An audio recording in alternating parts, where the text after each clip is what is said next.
नमस्कार, आप देख रहे हैं open study area YouTube channel. हाल ही में वित्तीय वर्ष 2024-25 के लिए केंद्रीय वित्त मंत्री निर्मला सीतारमण के द्वारा भारत का 2024 और 25 का बजट पेश किया गया है। दोस्तों, इससे संबंधित एक या दो प्रश्न आपके एग्जाम्स में अवश्य देखने के लिए मिलेंगे। यही कारण है कि पूरे बजट से 15 जो मस्ट इम्पॉर्टेंट क्वेश्चंस, जिस पर मुझे लगता है कि भारी इस पर आशंका मुझे लगती है, बहुत उम्मीद लगता है इन प्रश्नों पर कि ये 15 प्रश्न में से ही क्वेश्चंस आपको एग्जाम्स में निकाल करके बीपीएससी टीआरई 3.0 में देखने के लिए मिलेंगे। इसलिए इस 15 क्वेश्चनों को हमने सेलेक्ट किया है और आपके स्क्रीन पर एक एक करके सभी 15 प्रश्नों को उपस्थित करा देते हैं।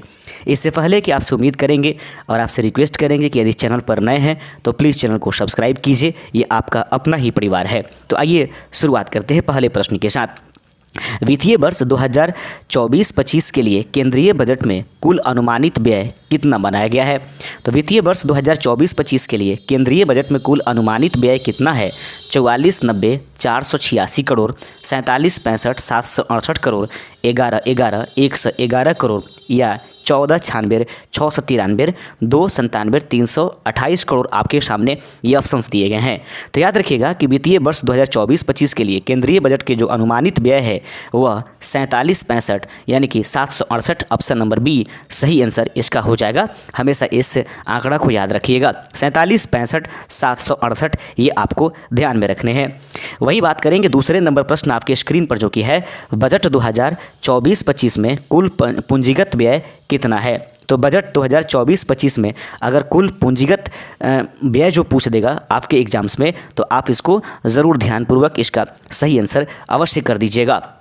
ऑप्शंस आपके सामने हैं 9,50,246, 2,97,328 या फिर 14,96,793 या 11,11,111, 44,90,486। तो सही आंसर हो जाएगा ऑप्शन नंबर डी यानी कि 44,90,486 जो है बजट 2024-25 में कुल पूंजीगत व्यय की बात कही गई है। आप देख रहे हैं open study area YouTube channel पर केंद्रीय बजट 2024-25 से महत्वपूर्ण आंकड़े को।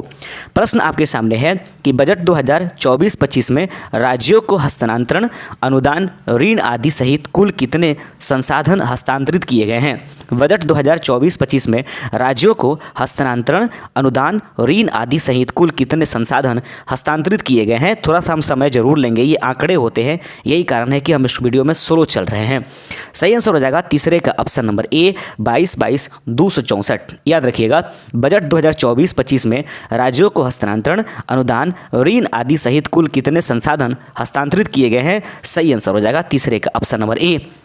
आइए बढ़ते चलते हैं अपने अगले नंबर क्वेश्चन की तरफ। प्रश्न आपके सामने है कि 2023-24 से संशोधित अनुमान की तुलना में बजट 2024-25 को अगर देखा जाए तो में प्रभावी पूंजीगत व्यय में कितने प्रतिशत की वृद्धि आपको नजर आती है? प्रश्न है कि 2023-24 से के संशोधित अनुमान की तुलना में बजट 2024-25 में अगर प्रभावी पूंजीगत व्यय में कितने प्रतिशत की वृद्धि हुई है, इसकी बात करें तो सही आंसर हो जाएगा चौथे का ऑप्शन नंबर बी 17.7% की वृद्धि देखने के लिए मिली हुई है। 4 नंबर प्रश्न का सही आंसर ऑप्शन नंबर बी होगा। 5वां नंबर प्रश्न आपके सामने है, प्रश्न को देखिएगा। प्रश्न कहता है 2024-25 के बजट में किस श्रेणी पर सबसे अधिक खर्च निवृत्त वेतन हुआ है? तो 2024-25 के बजट में किस श्रेणी पर सबसे अधिक खर्च होगा? यह निवृत्त वेतन है। तो सही आंसर है 5वें का ऑप्शन नंबर बी ब्याज पर। तो 2024-25 के बजट में किस श्रेणी की सबसे अधिक खर्च हुआ है? तो ब्याज पर जो है सबसे अधिक खर्च देखने के लिए मिला है। आगे बढ़ते चलते हैं, इसका सही आंसर था 5वें का ऑप्शन नंबर बी। अगला नंबर क्वेश्चन है 6ठा नंबर प्रश्न आपके स्क्रीन पर है। कहता है कि वित्तीय वर्ष 2024-25 के लिए नाम मात्र सकल घरेलू उत्पाद के प्रतिशत के रूप में अनुमानित राजकोषीय घाटा क्या है? याद रखेंगे वित्तीय वर्ष 2024-25 के लिए नाम मात्र सकल घरेलू उत्पाद के प्रतिशत के रूप में अनुमानित राजकोषीय घाटा कितने देखने को मिले हैं? सही आंसर है 5.1 जो है अनुमानित राजकोषीय घाटा की बात 2024-25 के बजट सत्र में कहा गया है। 7वां नंबर क्वेश्चन आपके सामने है कि 2024-25 के बजट में किस क्षेत्र को सबसे अधिक आवंटन प्राप्त हुआ है। 7वां नंबर क्वेश्चन आपके सामने है, तो 2024-25 के बजट में किस क्षेत्र को सबसे अधिक आवंटन प्राप्त हुआ है। तो केंद्रीय बजट में रक्षा है, वहीं पर बिहार बजट की बात करेंगे तो उसमें शिक्षा हो जाएगा। तो अगर बिहार बजट 2024-25 कह दे तो वहाँ शिक्षा करिएगा, लेकिन केंद्रीय बजट अगर कह दे तो रक्षा के क्षेत्र में अधिक आवंटन प्राप्त किया गया है। 8वां नंबर प्रश्न आपके स्क्रीन पर है और प्रश्न को देखिएगा, थोड़ा छोटा कर लेते हैं इसको। प्रश्न है कि वित्तीय वर्ष 2024-25 में महात्मा गांधी राष्ट्रीय ग्रामीण रोजगार गारंटी कार्यक्रम अर्थात मनरेगा के लिए बजट अनुमान क्या है। याद रखेंगे कि वित्तीय वर्ष 2024-25 में महात्मा गांधी राष्ट्रीय ग्रामीण रोजगार गारंटी कार्यक्रम मनरेगा के लिए बजट का अनुमान कितना बताया गया है। 8वें का सही आंसर ऑप्शन नंबर सी हो जाएगा। याद रखेंगे 86,000 करोड़ रुपए की बात कही गई है। आगे बढ़ते चलते हैं, अगला क्वेश्चन आपके सामने है। प्रश्न है कि 2024-25 में प्रधानमंत्री आवास योजना PMAY के लिए बजट अनुमान क्या है। 2024-25 में प्रधानमंत्री आवास योजना PMAY के लिए बजट अनुमान कितने बताए गए हैं। 90 का सही आंसर हो जाएगा ऑप्शन नंबर बी 80,671 करोड़ जो है ये बजट अनुमान बताया गया है 2024-25 में प्रधानमंत्री आवास योजना के लिए। 90 का ऑप्शन नंबर बी इसका राइट आंसर हो जाएगा। 10वां नंबर प्रश्न आपके सामने है कि 2023-24 के संशोधित अनुमान में प्रधानमंत्री किसान सम्मान निधि यानी PM किसान के लिए कितना आवंटित किया गया है। प्रश्न आपके सामने है कि 2023-24 से के संशोधित अनुमान में प्रधानमंत्री किसान सम्मान निधि योजना के लिए कितना आवंटित किया गया है। जो कि 2023-24 में था उसको बदल करके संशोधित करके कितना पर ले गया है। सही आंसर है 60,000 करोड़ इसका राइट आंसर हो जाएगा।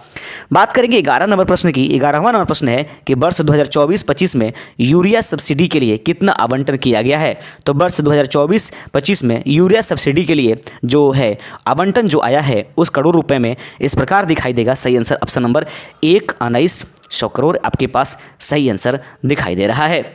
अगला प्रश्न आपके सामने है कि वित्तीय वर्ष 2024-25 में भूटान के लिए योजना के लिए प्रस्तावित बजट आवंटन क्या है। वित्तीय वर्ष 2024-25 में भूटान के लिए योजना के लिए प्रस्तावित बजट आवंटन कितना किया गया है। 12वें का सही आंसर हो जाएगा ऑप्शन नंबर 12 का डी, तो 069 करोड़ इसका राइट आंसर है।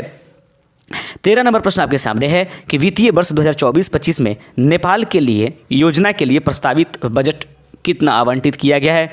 13 का सही आंसर हो जाएगा ऑप्शन नंबर डी 700 करोड़ जो है उसको आवंटित किया गया है। 14 नंबर प्रश्न आपके सामने है। प्रश्न कहता है वित्तीय वर्ष 2024-25 में राष्ट्रीय निवेश और अवसंरचना कोष यानी NIF के लिए प्रस्तावित बजट आवंटन क्या है।